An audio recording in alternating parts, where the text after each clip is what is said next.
Bismillahirrahmanirrahim. Assalamualaikum warahmatullahi wabarakatuh.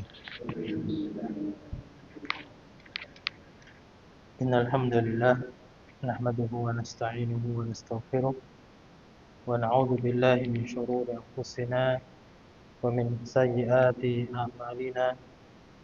Man yahdihillahu fala mudilla lahu wa man yudlil fala hadiya lahu. Asyhadu an la ilaha illallah wahdahu la syarika lahu wa asyhadu anna Muhammadan abduhu wa rasuluh. Allahumma salli wa sallim wa barik ala nabiyyina Muhammad wa ala alihi wa sahbihi wa man tabi'ahum bi ihsanin ila yaumil qiyamah. Qala Allah Ta'ala ya ayyuhalladzina amanu taqullaha haqqa tuqatih wa la tamutunna illa wa antum muslimun. Amma ba'du, ya muslimun wal muslimah, saudara-saudaraku kaum muslimin dan juga muslimah, bapak-bapak dan ibu-ibu jamaah Masjid Miftahul Jannah rahimakumullah. Semoga Allah merahmati kita semua wa arsyadani Allah wa iyyakum ila sabili wa ta'atih.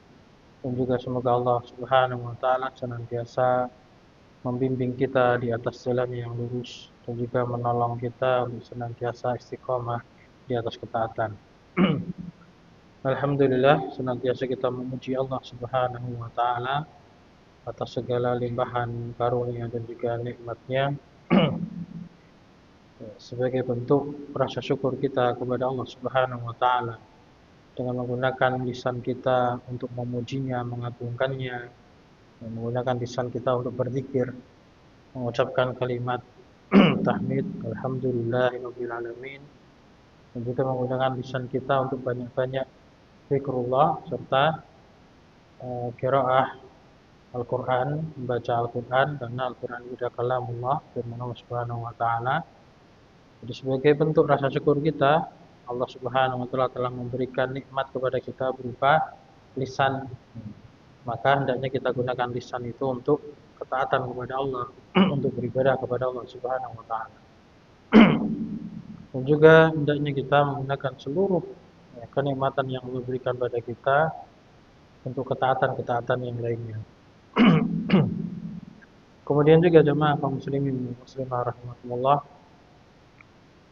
kita juga senantiasa berharap kepada Allah Subhanahu wa taala agar senantiasa mencurahkan salawat dan salamnya kepada junjungan kita, Nabi kita yang mulia, Nabiullah Muhammad sallallahu alaihi wasallam, serta keluarganya dan juga para sahabatnya, serta orang-orang yang mengikuti beliau dengan baik hingga hari kiamat kelak. Dan tentunya kita berharap kepada Allah agar menjadikan kita sebagai pengikut beliau yang baik hingga akhir hayat kita, dan di akhirat kita mendapatkan syafaatnya beliau sallallahu alaihi wasallam. Baik, melanjutkan pelajaran kita rutin di setiap hari Selasa malam ba'dal maghrib, yaitu tentang tafsir Al-Qur'an. Di pertemuan yang lalu kita telah sampai pada surah Al-Ikhlas. Surah Al-Ikhlas. Yang mana arti daripada Al-Ikhlas itu adalah memurnikan atau mengesahkan Allah Subhanahu wa taala. Karena di dalam surah ini berisikan tentang pengesaan, menjelaskan tentang kemahaesaan Allah Subhanahu wa taala. Jadi jangan sampai kita salah paham dengan makna ikhlas yang memang sudah menjadi bahasa serapan dalam bahasa Indonesia ya, cuman dalam pelaksanaannya atau dalam penggunaannya itu seringkali itu orang Indonesia masih salah menggunakan kata ikhlas. Yang mana orang Indonesia itu seringnya ikhlas itu dikaitkan dengan kerelaan. Jadi misalkan kehilangan sesuatu ya sudah diikhlaskan saja. Itu sebetulnya bukan ikhlas kalau seperti itu, namanya ridho. Dalam bahasa Arab itu namanya ridho. Ya sudah ridho, rela. Direlakan saja. Kalau misalkan kita tertimpa musibah itu direlakan saja, namanya ridho. Karena makna ikhlas itu secara bahasa Arab dari kata khalasa yukhlisu, akhlasa yukhlisu, itu artinya memurnikan, ya, membersihkan. Sebagaimana digunakan orang-orang yang memanen madu di antaranya. Ya, memanen madu itu menggunakan kalimat khalasa. Ya, memurnikan madu dari apa? Dari kotoran-kotoran yang dari sarangnya madu itu, kemudian dari apa? Lebah-lebah yang mati dari sayapnya itu disaring, dimurnikan. Itu apa? Bahasa Arabnya khalasa yahlus, memurnikan. Demikian pula ketika orang yang menambang emas, gitu, dalam bahasa Arab zahab, emas itu emas itu dimurnikan dengan kalimat khalasa yahlus juga, memurnikan emas dari kotoran-kotoran yang lain, dari tanah-tanah yang bercampur dengan emas tersebut. Jadi makna ikhlas itu artinya adalah memurnikan, ya, membersihkan hingga ketemu satu-satunya yang bersih, yang murni. Sehingga makna ikhlas itu adalah mengesahkan Allah Subhanahu wa taala kaitannya dengan tauhid. Ya. Sedangkan kata tauhid itu dari kata wahada, ya, satu, ya, menjadikan hanya satu, yaitu hanya Allah Subhanahu wa taala sebagai sesembahan. Kemudian kemarin juga sudah disampaikan tentang, ya, sebab turunnya surah Al-Ikhlas, ya, yang kita sebutkan atau kita bawakan dari tafsir Ibnu Katsir. Itu beliau membawakan beberapa hadis, kebanyakannya riwayat Imam Bukhari. Sebab turunnya surah Al-Ikhlas ini adalah ketika ada orang-orang, sebagian riwayat dari orang musyrikin, sebagian riwayat yang lain ada dari orang Arabi, orang Badui, itu bertanya kepada Rasulullah untuk menjelaskan nasabnya, ya, Tuhannya Nabi kita Muhammad SAW. Ansib lana rabbak, jelaskan nasabnya, Rabbmu, wahai Muhammad SAW. Nah, maka turunlah firman Allah Subhanahu wa taala ini kepada Rasulullah SAW untuk menjawab pertanyaan mereka. Karena pertanyaan mereka bersumber dari keyakinan mereka yang batil. Karena orang-orang musyrikin itu ya, mereka punya keyakinan Tuhan mereka itu ada nasabnya. Nah, punya nasab putra siapa, atau punya keturunan ke bawah, ada bin kemudian ada putranya siapa, itu nasab itu. Maka Allah Subhanahu wa taala turunkan ini dalam rangka menjawab pertanyaan mereka tersebut dan penegas, ya, bahwasanya Allah Subhanahu wa taala itu adalah Maha Esa, ya, tidak ada tandingan baginya. Maka Allah Subhanahu wa taala berfirman, sebelum kita baca surahnya itu, A'udzubillahi minasyaitonirrajim. Bismillahirrahmanirrahim. Qul huwallahu ahad. Ya. Artinya apa? Qul huwallahu ahad. Katakanlah, dialah Allah yang Maha Esa. Ya. Ahadun, satu. Maha Esa. Kemudian Allahus Samad. Artinya kemarin Allahus Samad. Ya, Allah adalah, ya, zat yang dimintai atau zat yang dituju kepadanya. Jadi kata as-samad itu secara bahasa Arab itu as-samad itu bermakna maksud. Maksud itu yang dituju, tujuan. Jadi segala atau seluruh makhluk selain Allah Subhanahu wa taala, seluruhnya makhluk kan itu merasa butuh kepada Allah.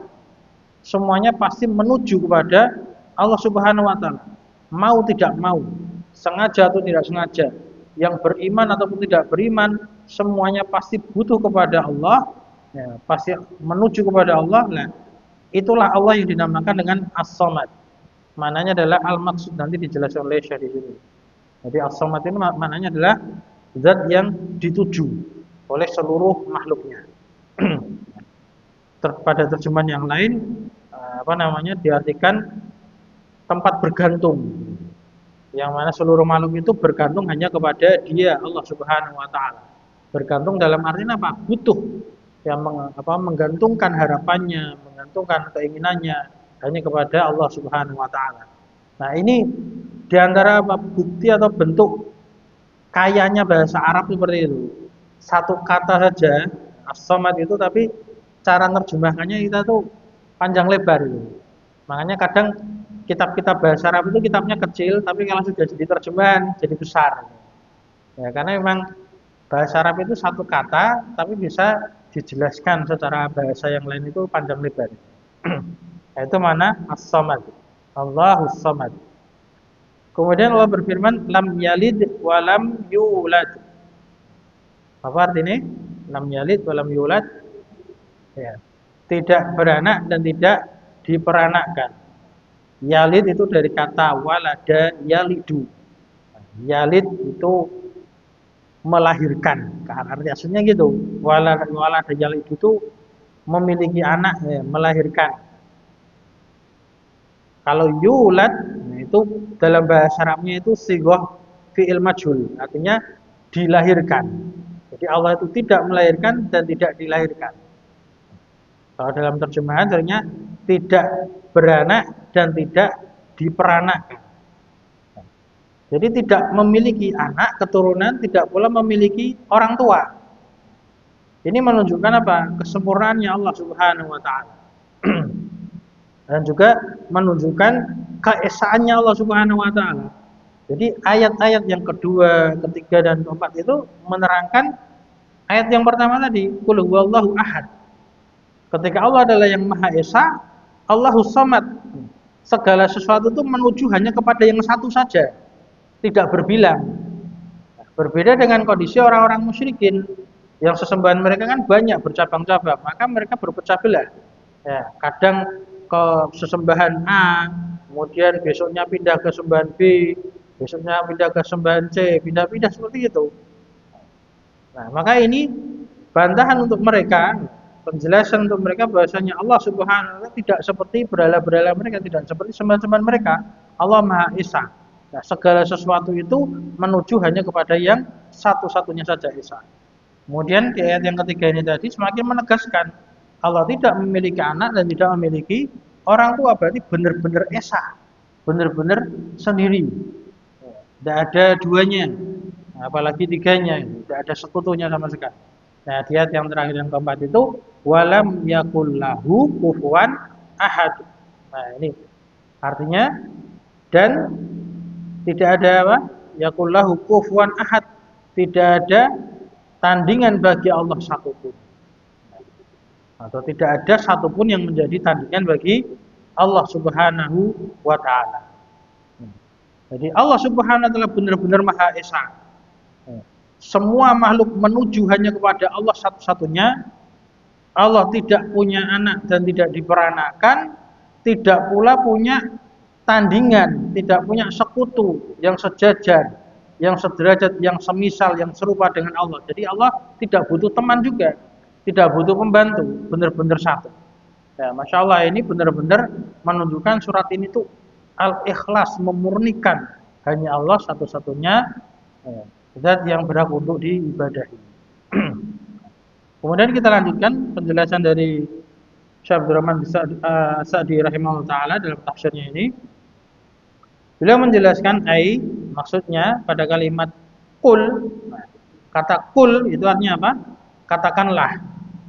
Qaulan jaziman bihi. Artinya di sini kata kul itu Allah Subhanahu wa taala memerintahkan kepada nabinya, yaitu Nabi Muhammad sallallahu alaihi wasallam, ya, untuk mengatakan.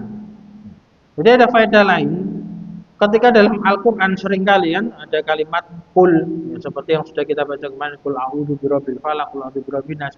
Itu juga ada faedah menunjukkan pemberian peringatan agar manusia itu lebih perhatian.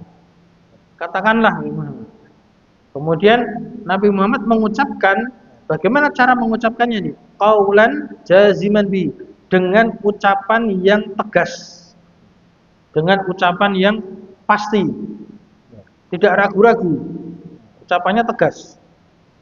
Mu'taqidan lahu, dan ketika mengucapkan itu dalam keadaan mu'taqidan lahu, benar-benar meyakini, memiliki i'tiqad, keyakinan yang kuat terhadap apa yang diucapkan tersebut.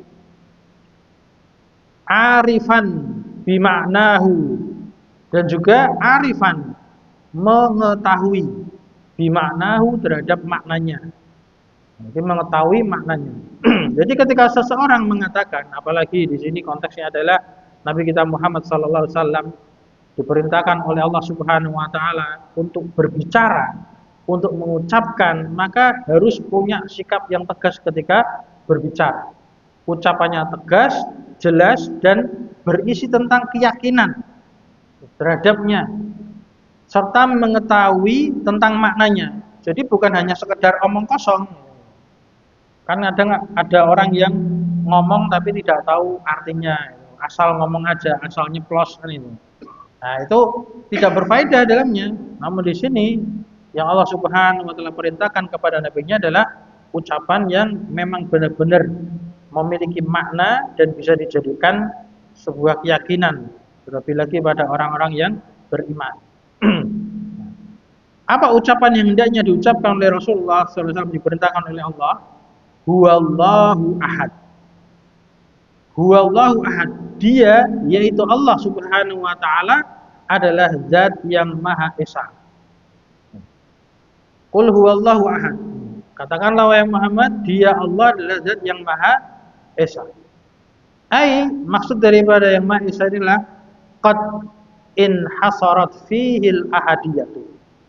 Sungguh benar-benar sifat ahadiyah itu kemahaesaan, itu inhasarat fihi, terbatas hanya ada pada diri Allah Subhanahu wa taala saja. Jadi kemahaesaan itu hanya ada pada diri Allah Subhanahu wa taala. Selain Allah itu enggak ada yang Maha Esa. Selain Allah enggak ada yang Maha Esa. Jadi yang Maha Esa itu benar-benar terbatas hanya pada diri Allah Subhanahu wa taala.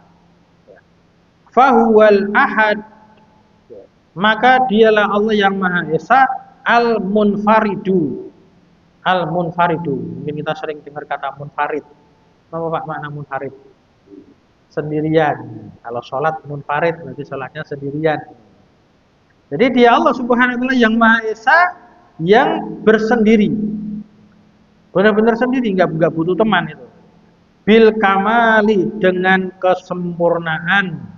Allazi lahul asmaul husna, yang dia Allah Subhanahu wa taala memiliki nama-nama yang husna, nama-nama yang indah, nama-nama yang sangat indah, nama-nama yang sangat baik, dengan kesempurnaan Allah Subhanahu wa taala tersebut. Wasifatul kamilatul ulya, dan juga Allah memiliki sifat-sifat yang sempurna lagi maha tinggi. Jadi ini juga termasuk ayat yang menunjukkan tentang kemahaesaan Allah di dalam nama-nama dan sifat-sifatnya. Ya, jadi ketika Al-Ahad, jadi Allah memiliki nama Al-Ahad, Allah memiliki sifat ahadiyah, keesaan. Dan itu hanya milik Allah Subhanahu wa taala, tidak ada selain Allah yang Maha Esa. Nah, itu adalah nama yang sangat indah, sifat yang sangat sempurna lagi maha tinggi.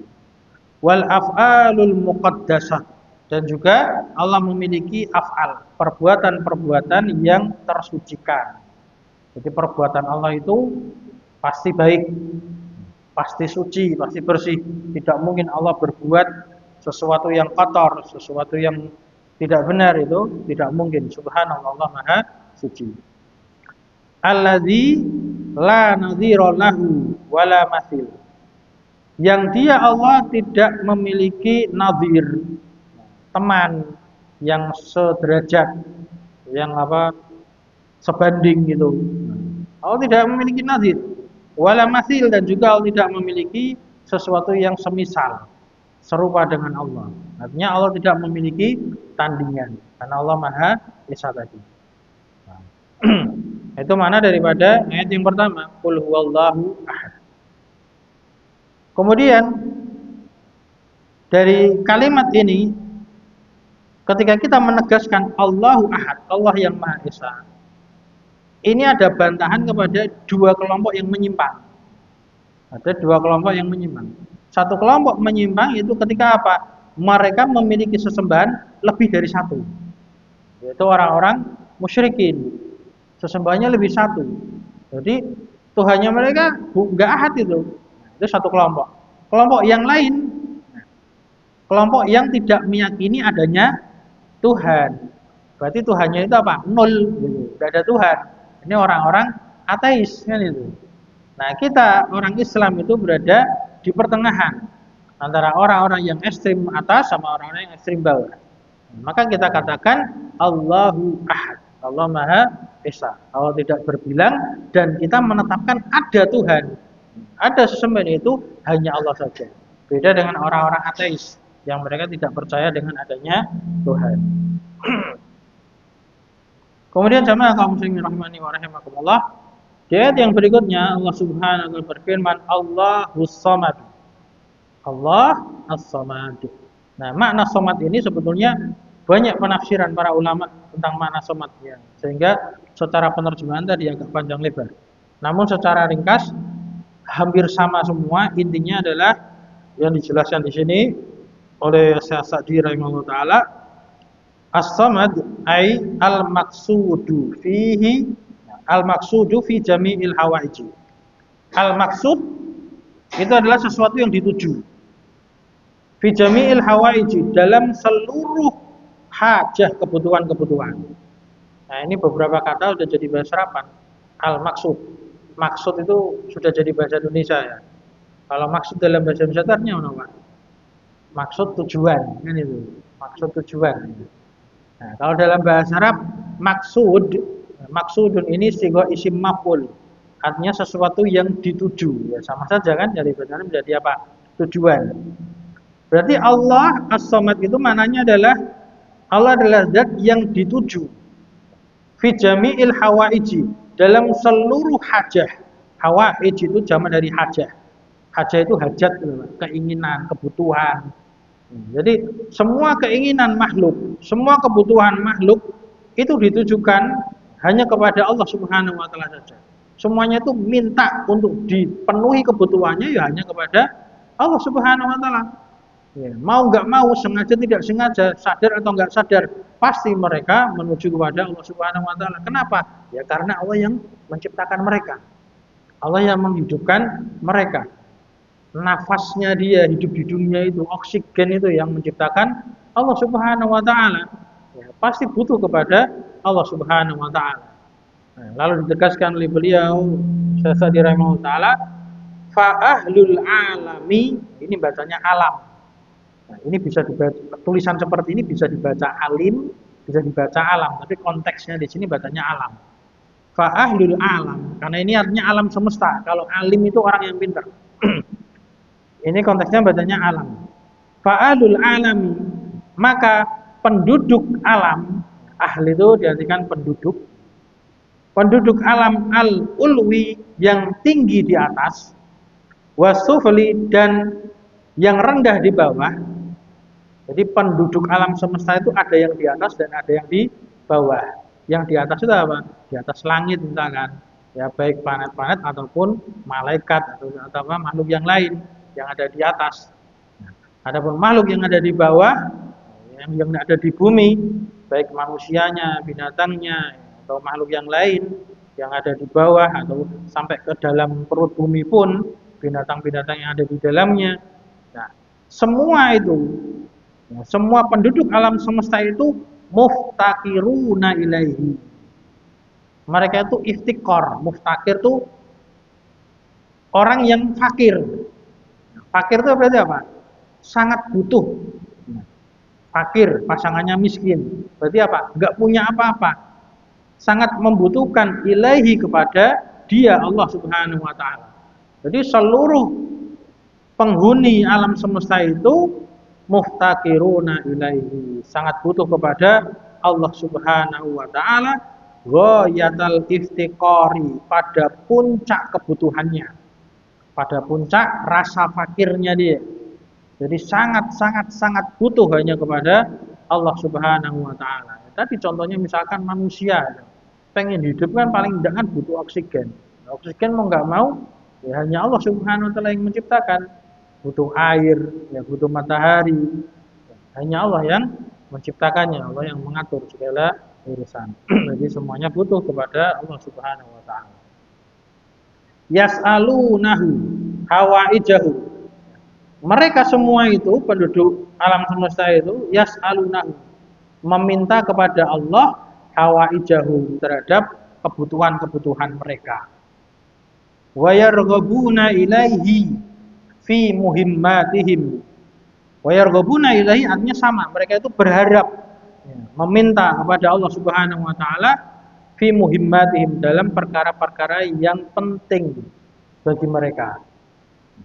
Kenapa meminta kepada Allah? Li'annahul kamilu, karena sungguh dialah Allah zat yang maha sempurna fi awsafihi, di dalam sifat-sifatnya. Jadi Allah maha sempurna dalam sifat-sifatnya. Nah, kemudian saya memberikan beberapa contoh nama dan sifat Allah.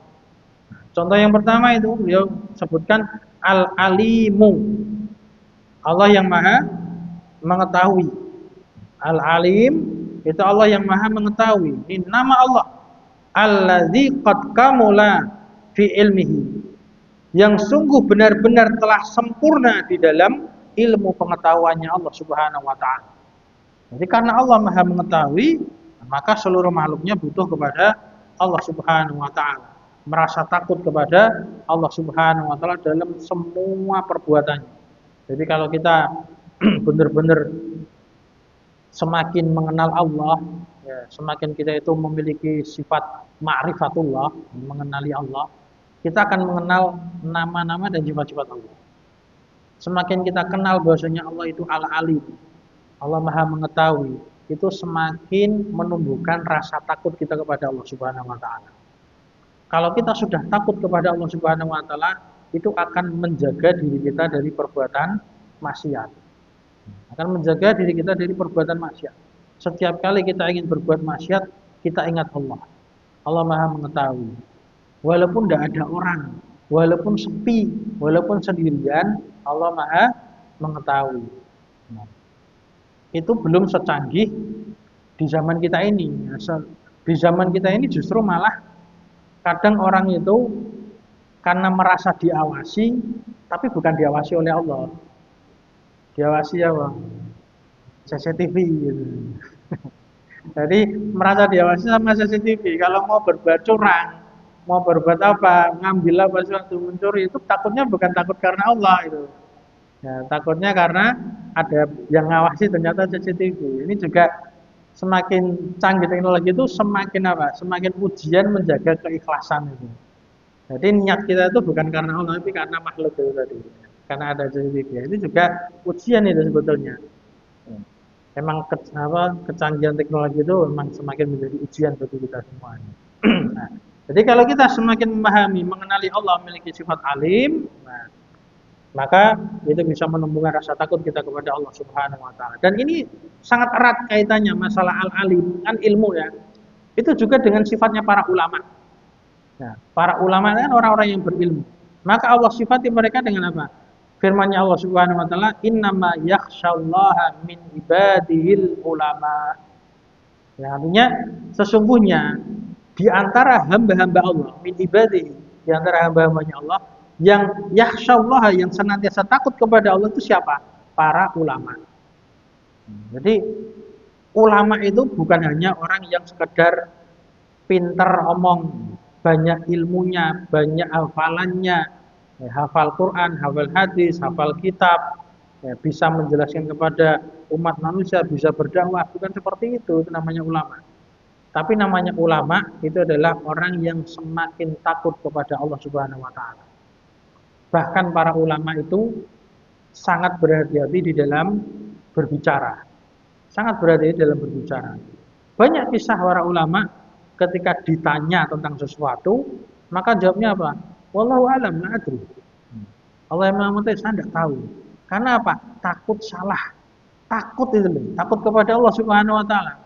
Takut kalau jawabannya ternyata salah, kok diamalkan orang, nah orang itu mengamalkan kesalahan, dosanya ikut nanggung. Itu ulama itu sifatnya seperti itu. Bukan ulama itu ketika dijawab langsung jawab terus, jawab terus. Wah, katanya ustadznya pinter banget ya, pertanyaan bisa jawab sampai bawa dalil begini. Nah, ulama itu bukan seperti ulama itu justru malah yang sangat berhati-hati di dalam berbicara. Ya, karena mereka sangat takut kepada Allah Subhanahu wa taala.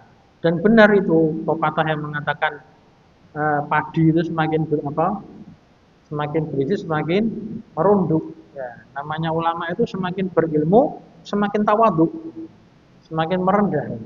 Tidak malah sombong, merendahkan orang, tidak. Namanya ulama itu semakin tawadhu. karena dia takut kepada Allah Subhanahu wa taala. Itu sifat alim. Kemudian contoh nama dan sifat Allah Subhanahu wa taala yang lainnya adalah Al-Halim. Ya. Al-Halim itu artinya adalah yang maha lemah lembut. Ya. Allazi qad kamula fi hilmihi. Yang sungguh benar-benar telah sempurna di dalam sifat lemah lembutnya Allah Subhanahu wa taala. Dan makna lemah lembut di sini artinya lemah lembut dari sisi kasih sayangnya Allah, juga lemah lembut dari sisi ilmunya Allah tadi, pengawasan Allah itu meliputi sampai perkara yang sangat lembut, yang tersembunyi. Itu makna halim sampai seperti itu. Jadi mengetahui segala sesuatu yang tersembunyi. Dan Allah maha lemah lembut. Itu sifat Allah Subhanahu wa taala. Kemudian sifat Allah Subhanahu wa taala yang lainnya adalah Ar-Rahim. Ini sudah berlalu dalam pembahasan Fatihah. Bismillahirrahmanirrahim. Ar-Rahim artinya apa, Pak? Yang maha pengasih atau penyayang. Penyayang, ya. Bedanya dengan Ar-Rahman apa? Kalau Ar-Rahman kan pengasih. Pengasih itu lebih umum daripada Ar-Rahim. Kenapa? Karena Ar-Rahman Allah kan mengasihi. Allah memberi kan. Ketika Allah memberi itu kepada semua makhluknya. Semua makhluk Allah itu Allah beri. Baik yang muslim ataupun non muslim, baik yang mukmin ataupun yang non mukmin itu Allah berikan. Nah, kita lihat orang muslim ada yang kaya, ya, orang muslim juga ada yang kaya. Orang muslim hidup, orang muslim juga hidup. Punya kan itu namanya Ar-Rahman, itu lebih umum. Jadi Allah Maha Pengasih. Namun Allah Maha Penyayang, yang Allah sayang itu lebih khusus, yaitu orang-orang yang beriman.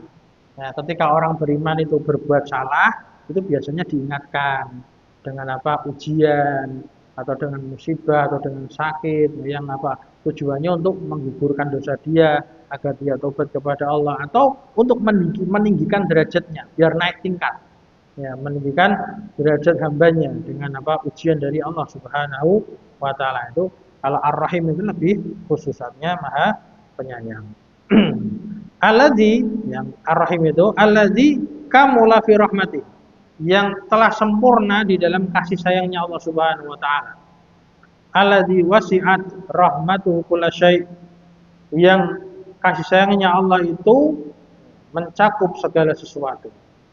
Wa hakadha, dan seperti itulah sairu awsafihi, seluruh sifat-sifatnya Allah Subhanahu wa taala.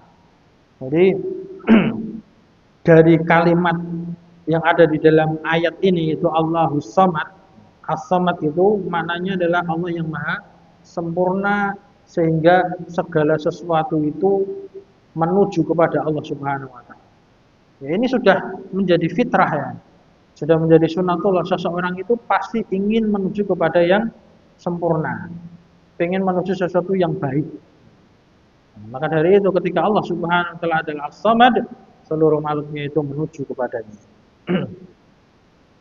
Kemudian Syekh melanjutkan, wa min kamalihi, dan diantara kesempurnaannya Allah Subhanahu wa taala, annahu, sungguh dia Allah Subhanahu wa taala, melanjutkan firman-Nya dalam ayat berikutnya, lam yalid wa lam yulad.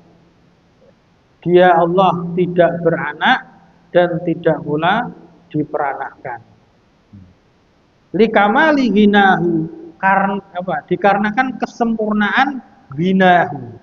Ghina dari kata ghani, pernah dengar kata ghani apa artinya ghani, Pak? Kaya. Nah, karena kesempurnaan kekayaannya Allah. Namun kaya dalam bahasa Arab ya, ghina atau ghaniyun tadi kaya, itu makna kaya itu artinya tidak butuh kepada selainnya. Jadi Allah ghaniyun, Allah Maha Kaya, itu artinya Allah tidak butuh kepada selainnya. Beda dengan kekayaan makhluk. Kalau kita makhluk, misalkan ada kita sebutkan, wah si Fulan itu orangnya kaya, tapi dia tetap masih butuh kepada orang lain. Nah, itu menunjukkan apa? Kekayaan makhluk itu kekayaan yang tidak sempurna. Namun kekayaannya Allah Subhanahu wa taala itu maha sempurna. Jadi kita tidak boleh menyamakan nama sifatnya Allah dengan makhluknya. Sebagaimana dalam kaidah nama-nama dan sifat Allah, sebagaimana kita sebutkan, ya laisa kamilihi syai'un. Tidak ada sesuatu pun yang mirip, serupa, semisal dengan Allah Subhanahu wa taala. Jadi kita tidak boleh menyerupakan Allah Subhanahu wa taala meskipun secara pengucapannya, secara ibarah atau ungkapannya itu sama. Misalkan kaya, ada orang kaya. Kemudian Allah Subhanahu wa taala juga maha kaya, tapi kayanya itu beda. Tidak boleh kita samakan. Allah maha kaya. Nah, dari kalimat ini, dari ayat ini, ketika Allah Subhanahu wa taala menyebutkan lam yalid, Allah tidak beranak, Allah tidak memiliki anak, berarti Allah maha sempurna. Beda dengan makhluk. Nah, kalau kita makhluk, kalau kita tidak punya anak, ya, sempurna atau tidak? Malah nggak sempurna. Itulah bedanya makhluk sama Allah. Gitu. Kita butuh punya anak, gitu. Kita butuh punya keturunan. Untuk apa? Untuk melangsungkan kehidupan, untuk regenerasi, melanjutkan apa? Garis keturunan. Itu menunjukkan kesempurnaan makhluk. Tapi kalau Allah Subhanahu wa taala sebaliknya, memang benar-benar laisa kamitslihi syai'un, tidak serupa.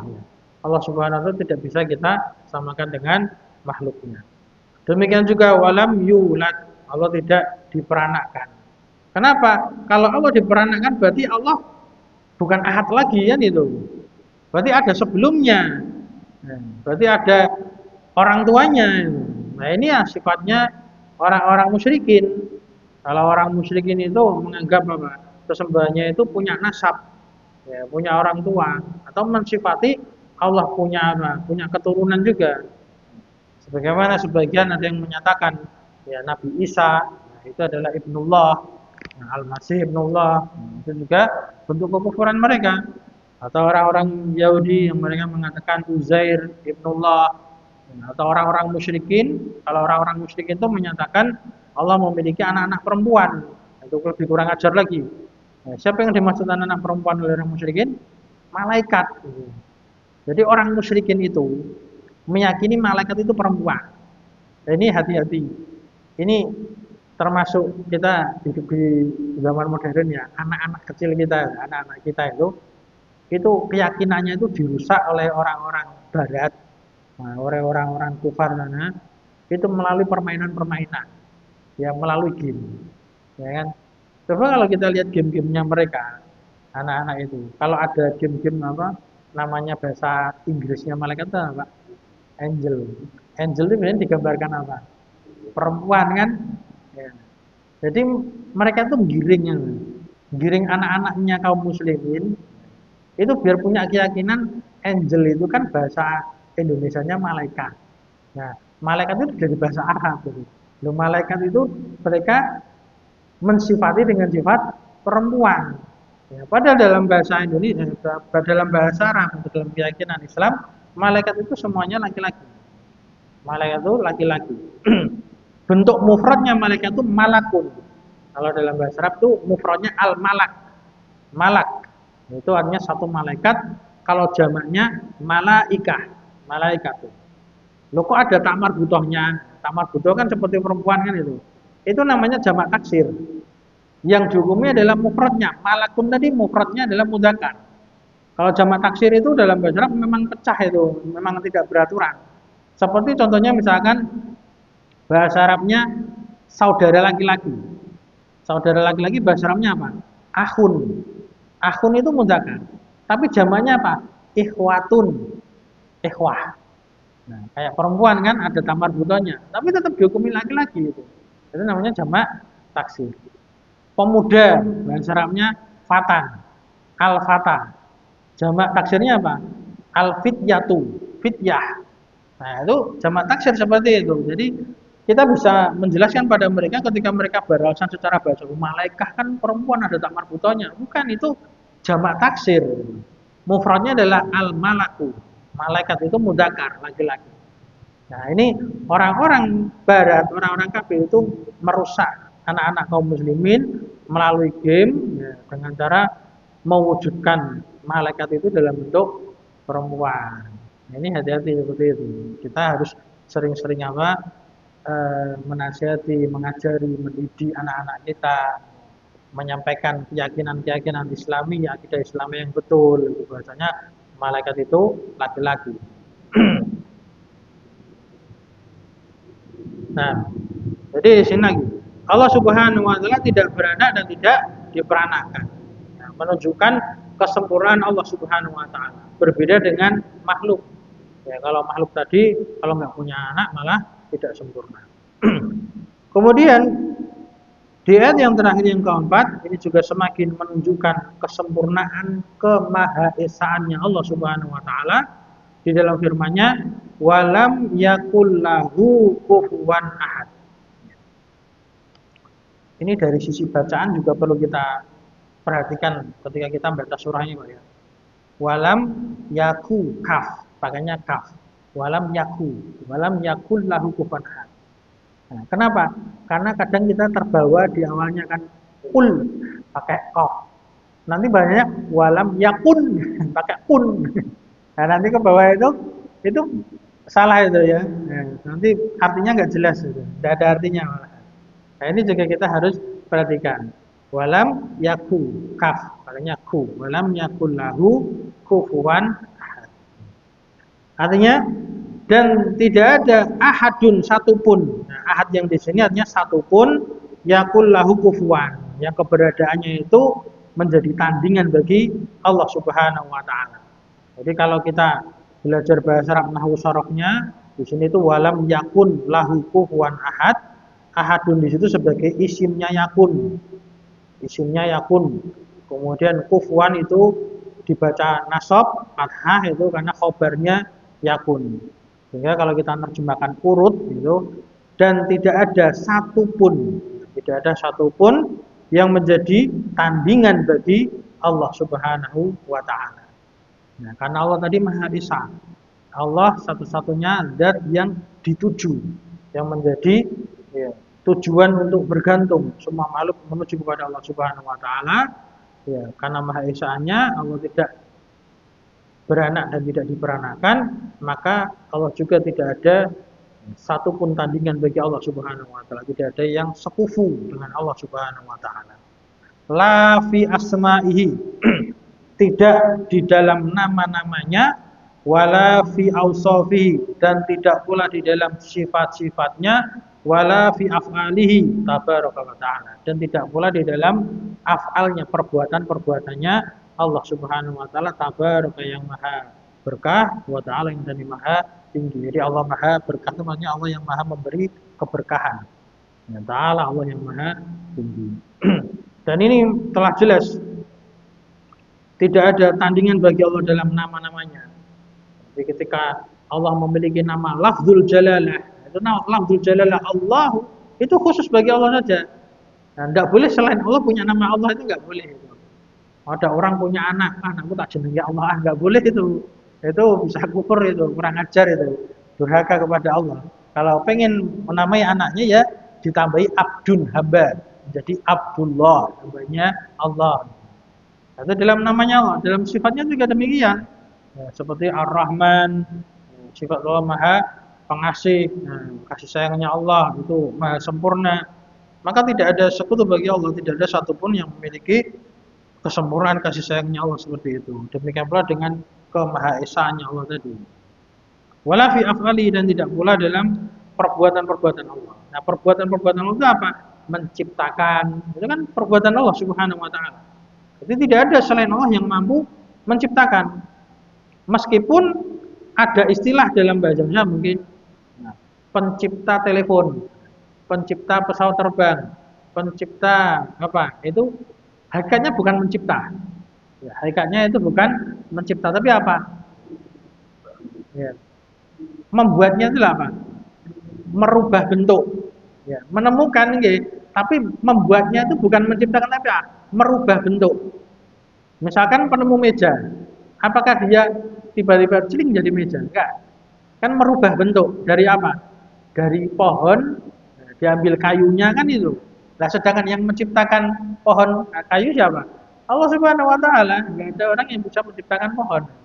Kalau orang sekarang bisa menciptakan pohon atau menciptakan manusia, itu kan robot misalkan. Itu bukan menciptakan tapi merubah bentuk. Dari logam-logam misalkan, dari karet, dari apa itu kan semuanya kan dari alam. Ya, sedangkan alam semesta itu siapa yang menciptakan?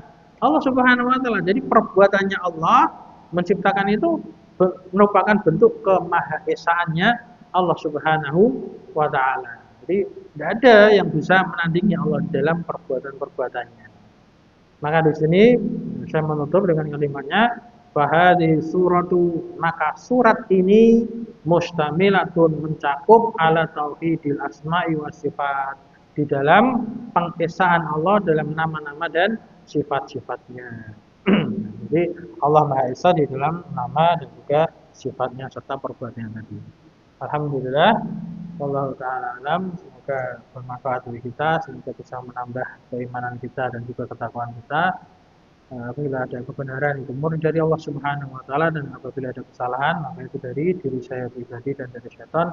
Aku qouli hadza astaghfirullahaladzim li wa lakum wa li sairil muslimina wal muslimat fastaghfiruh innahu huwal ghafurur rahim. Subhanakallahumma wa bihamdik asyhadu an la ilaha illa anta astaghfiruka wa atubu ilaik. Alhamdulillahirabbil alamin.